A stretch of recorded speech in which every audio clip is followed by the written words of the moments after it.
కొన్ని స్వచ్ఛంద సంస్థలది కూడా ఉంది. Note this point. ఇదే సంఘటనకు సంబంధించి మార్నింగ్ నుంచి కవరేజ్ చేస్తున్నటువంటి మా రిపోర్టర్ పవన్ ప్రస్తుతం అందుబాటులోకి వచ్చారు లైవ్లో. పవన్, ఈరోజు మార్నింగ్ నుంచి కూడా మీరు సిఎంఆర్ కాలేజ్ దగ్గరే ఉన్నారు. జరిగినటువంటి దారుణ సంబంధించి అక్కడ స్టూడెంట్స్తో మీరు మాట్లాడారు. మెయిన్గా అక్కడ కంప్లైంట్ ఏంటి అని అంటే కెమెరాస్ పెట్టారు అనేది. మరి ఇప్పటివరకు మేనేజ్మెంట్ ఎవ్వరూ కూడా దీనిపైన స్పందించలేదు. అక్కడ ఉన్నటువంటి స్టూడెంట్స్ వర్షన్ ఏంటి, వాళ్ళు ఏం చెప్పారు?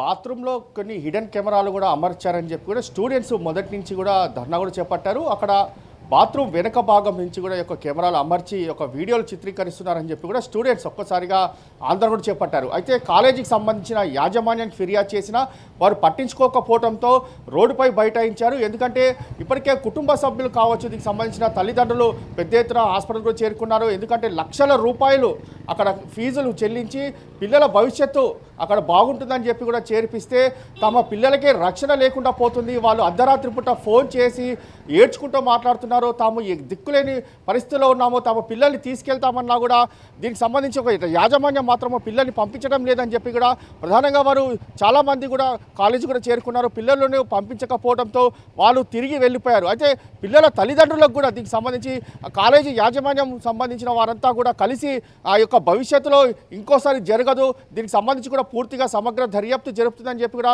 వారు సమాధానం చెప్పాలి. కానీ ఎక్కడ కూడా యాజమాన్యం మాత్రము తల్లిదండ్రులను కనీసం గేట్ లోపలికి కూడా కొంతమందిని రాణించలేని పరిస్థితి కూడా చూస్తున్నాము.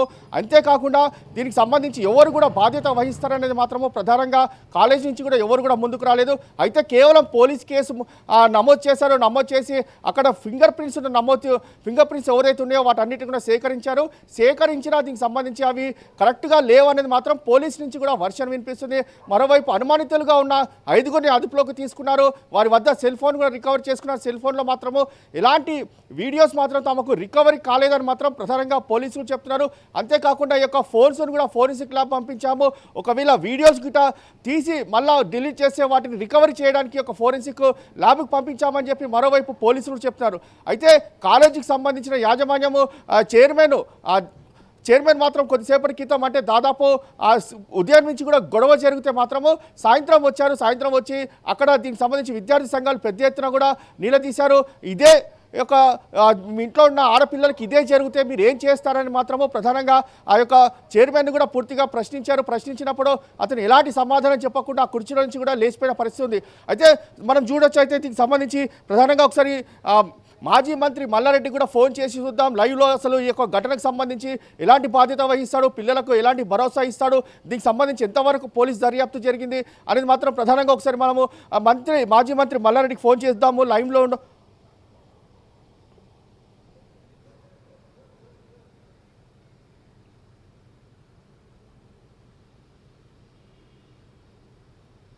స్విచ్ ఆఫ్ చేసుకోనో లేకపోతే ఆన్సర్ చేయకుండానే ఉంటారు.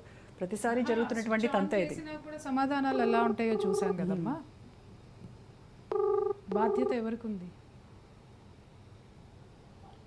హలో, ఫోన్ లిఫ్ట్ చేసి కట్ చేసిన పరిస్థితి కూడా చూస్తున్నాం. ఎందుకంటే మన ఫోన్ చేసే వాళ్ళకి మన నంబర్ ఆల్రెడీ వాళ్ళ ఫోన్లో ఫీడ్ ఉంది కాబట్టి ఫోన్ కూడా కట్ చేసిన పరిస్థితి కూడా చూస్తున్నాము. మరోవైపు యొక్క తమ్ముడిని కూడా యొక్క ఫోన్ చేసి చూద్దాం, మరి తమ్ముడు ఏ విధంగా రెస్పాన్స్ చూస్తుంటాడు.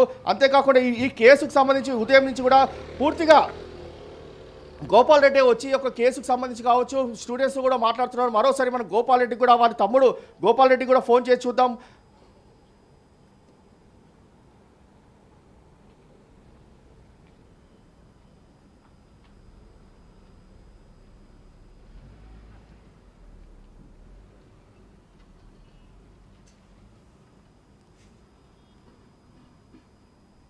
The number you have dialed is currently busy. Please try later. మీరు డయల్ చేస్తున్న నంబర్ వాళ్ళ గోపాల్ రెడ్డి మాత్రము ఫోన్ బిజీగా వస్తుంది. అయితే ఈ నేపథ్యంలో చూస్తే మాత్రం ప్రధానంగా ఎవరైతే ఫోన్ చేస్తున్నారో వారికి మీడియా వాళ్ళకి సంబంధించి కావచ్చు ఇతర కొన్ని నంబర్స్ కూడా పూర్తిగా బ్లాక్లో పెట్టారు. ఎప్పుడు చేసినా వారి నంబర్స్ బిజీగానే వస్తున్నాయి. అంటే కాలేజీ యాజమాన్యం కూడా ఎవరికి రెస్పాన్స్ కాకుండా పూర్తిగా తమ ఇష్టం వచ్చినట్టుగా వ్యవహరిస్తుంది అనేది మాత్రం ప్రధానంగా ఇందులో స్టూడెంట్స్ కూడా చెప్తున్నారు. తమకు రక్షణ కల్పించాలి. స్టూడెంట్స్కి సంబంధించినటువంటి ఆ పేరెంట్స్ ఎవరైతే ఉన్నారో వాళ్ళు అక్కడికి కాలేజ్ దగ్గరికి వచ్చారా, వాళ్ళు ధర్నాల్లో పాల్పంచుకున్నారా, వాళ్ళు పోలీసుల్ని ప్రశ్నిస్తున్నారా, మేనేజ్మెంట్ని ఏం కోరుతున్నారు, వాళ్ళు ఏం డిమాండ్ చేస్తున్నారు, ఎలాంటి ఫెసిలిటీస్ కావాలని అడుగుతున్నారు? అయితే కుటుంబ సభ్యులు కాలేజీ కూడా చేరుకున్నారు. ఒక్కొక్కరికి లక్షల రూపాయలు కట్టి మరి తమ పిల్లల్ని కాలేజీలో చేర్పించినప్పుడు చాలా భవిష్యత్తు బాగుంటుంది, వారు రాబోయే రోజుల్లో మంచి పొజిషన్లో ఉంటారని చెప్పి కూడా భావించి తమ వద్ద డబ్బులు లేకుండా వడ్డీకి మరి తీసుకొచ్చి అక్కడ డబ్బులు కట్టి మరి పిల్లల్ని జాయిన్ చేయిస్తామని చెప్పి కూడా పూర్తిగా తల్లిదండ్రులు చెప్పారు. అయితే నిన్న రాత్రి ఒక్కసారిగా ఫోన్ చేసి కాలేజీలో జరిగిన ఘటనకు సంబంధించి ఏడ్చుకుంటూ మాట్లాడడంతో తాము భయపడిపోయాము, చాలా దూర ప్రాంతాల్లో ఉంటాము, ఇక్కడ సేఫ్గా ఉంటుందని చెప్పి ఇక్కడ చేర్పించాం, కానీ ఇక్కడే సేఫ్గా లేదు, తమ పిల్లల్ని తాము తీసుకెళ్ళిపోతాము, కానీ కాలేజీ సంబంధించిన యాజమాన్యాన్ని అడుగుదామంటే కూడా ఎవరు కూడా ముందుకు రాలేదు. అసలు దీనికి సంబంధించి తాము ఏం చేయాలని మాత్రం దుఃఖించని పరిస్థితిలో ఉన్నాము. అంతేకాకుండా డబ్బులు కావాలంటే మాత్రము పూర్తిగా ఫోన్ల పైన ఫోన్లు చేస్తారు, డబ్బులు కట్టేంత వరకు స్టూడెంట్ని కాలేజీకి పంపించొద్దని చెప్పి కరాఖండిగా ఫోన్ చేసి మరీ చెప్తారు. అలాంటి భద్రతా విషయంలో ఎందుకో వీరు పట్టించుకోవట్లేదు. అంతేకాకుండా సీసీ కెమెరాలు కూడా పనిచేయడం లేదు.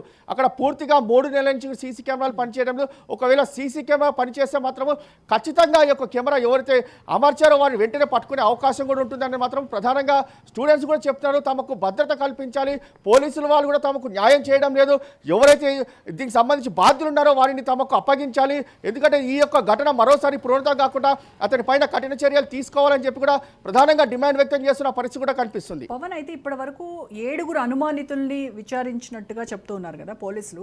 ఆ 7 అక్కడ ఉన్నటువంటి స్టాఫ్, అంటే మేజర్గా స్టూడెంట్స్ చెప్పేది ఏంటంటే వంట వాళ్ళు ఎవరైతే ఉన్నారో వాళ్ళ మీదే మా అనుమానం అని చెప్తున్నారు. సో ఆ 7 కూడా ఆ వంట వాళ్ళకి సంబంధించిన వాళ్ళైనా, వంట మనుషులైన వాళ్ళు ఆ డిపార్ట్మెంటేనా? వారంతా కూడా వంట మనుషులుగానే చెప్తున్నారు. ఎందుకంటే వంట వండి అక్కడ దీనికి సంబంధించి కూడా పూర్తిగా అక్కడే ఉంటారు. ఈ యొక్క బ్యాక్ సైడే వారికి ఒక 2 రూమ్స్ కూడా ఇచ్చారు, అదే రూమ్లో ఉంటారు. వారికి ఎదురుగానే ఈ యొక్క వాష్రూమ్ కూడా ఉంటుంది.